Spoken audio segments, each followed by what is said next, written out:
En este vídeo vamos a analizar los componentes de ruido de una voz. Para ello vamos a utilizar como ejemplo esta paciente con nódulos.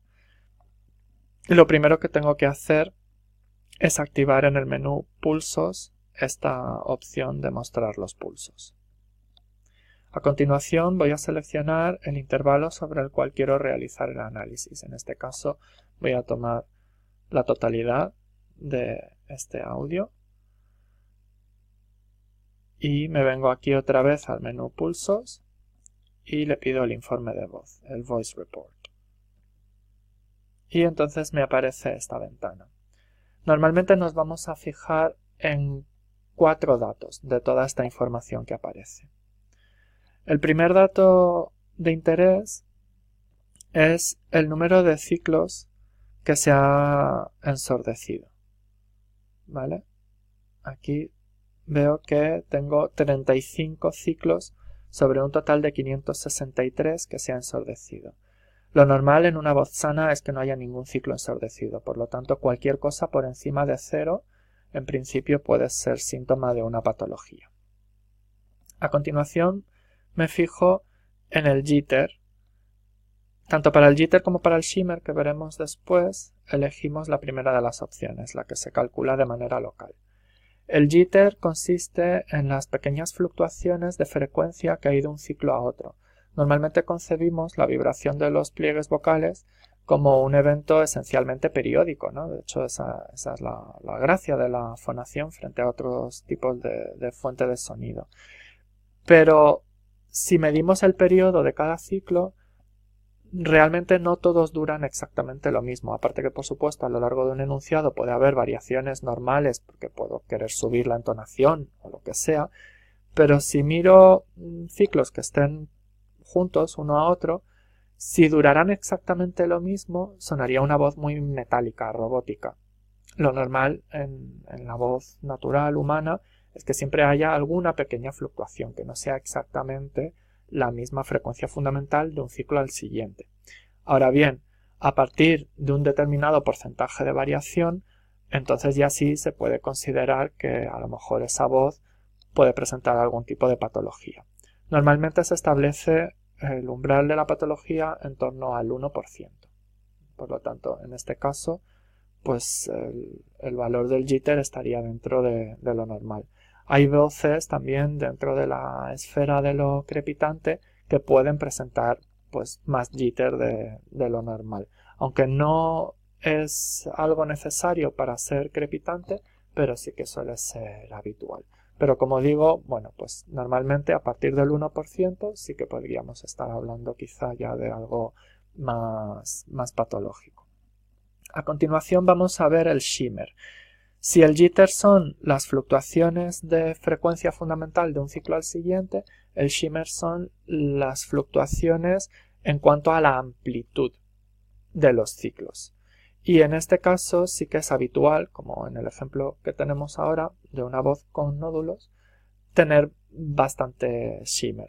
Cualquier cosa por encima del 3,8% empieza a considerarse patológica. Si vuelvo por un momento aquí a ver el oscilograma, podemos ver cómo efectivamente hay una especie de ondulación superpuesta a lo largo de toda esta producción, ¿no? Es decir, que la amplitud de unos ciclos con respecto a otros puede cambiar considerablemente.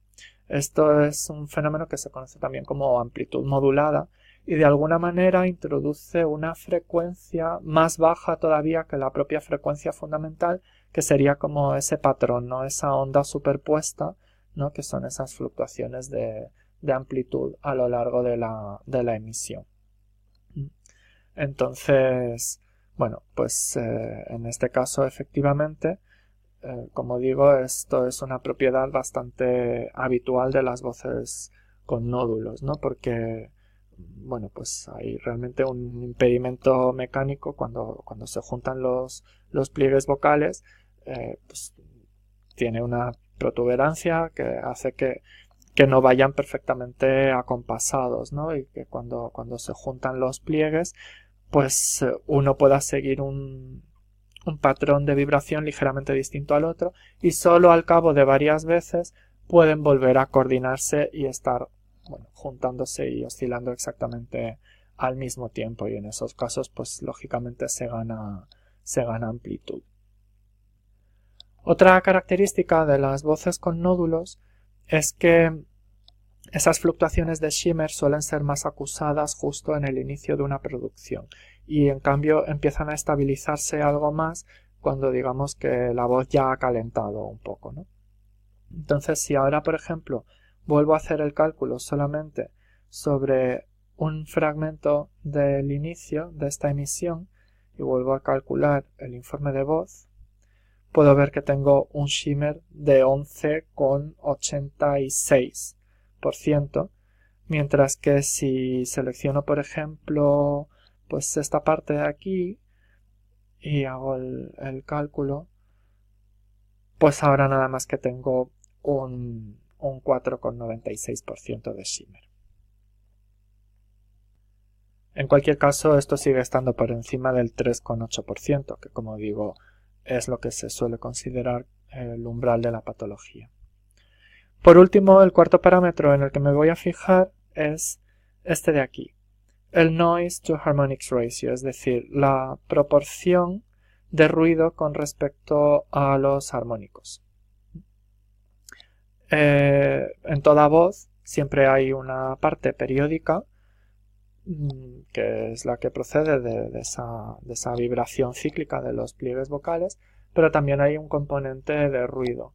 Por los ruidos de aspiración, ese aire que está atravesando la glotis y que se puede arremolinar a su salida y provocar pues algunas turbulencias, o sobre todo por ejemplo cuando tengo una voz soplada con un escape permanente de aire, pues todo eso provoca ruido.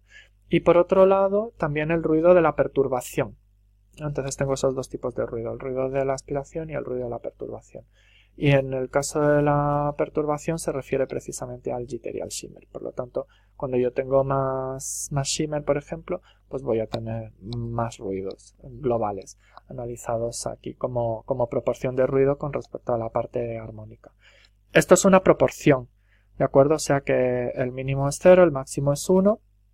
Aquí como pone 0,01, esto sería equivalente a un 1%, ¿vale? Si lo queremos interpretar en términos de porcentajes.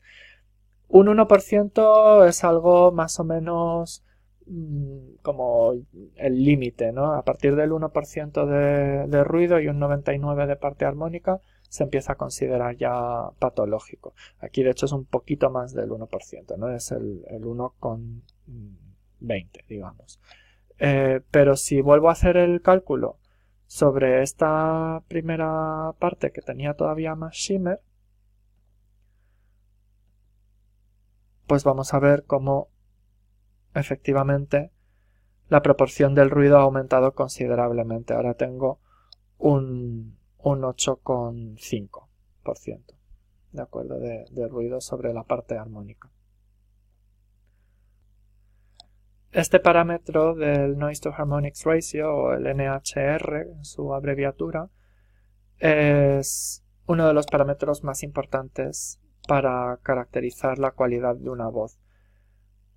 Toda cualidad que se aparte del centro, de lo modal, bien hacia el extremo de la voz soplada o bien en dirección contraria hacia la voz crepitante, necesariamente va a aumentar en su proporción de ruido con respecto a los armónicos. Si tiro hacia la gama de la voz soplada, tendrá más ruido procedente de la aspiración. Y si tiro hacia la gama de la voz crepitante, tendrá más ruido, en este caso ruido de perturbación, por el shimmer. Y por el jitter también que puede haber en una voz crepitante. Por lo tanto, cuanto menor sea el NHR, más cerca estoy de una voz modal.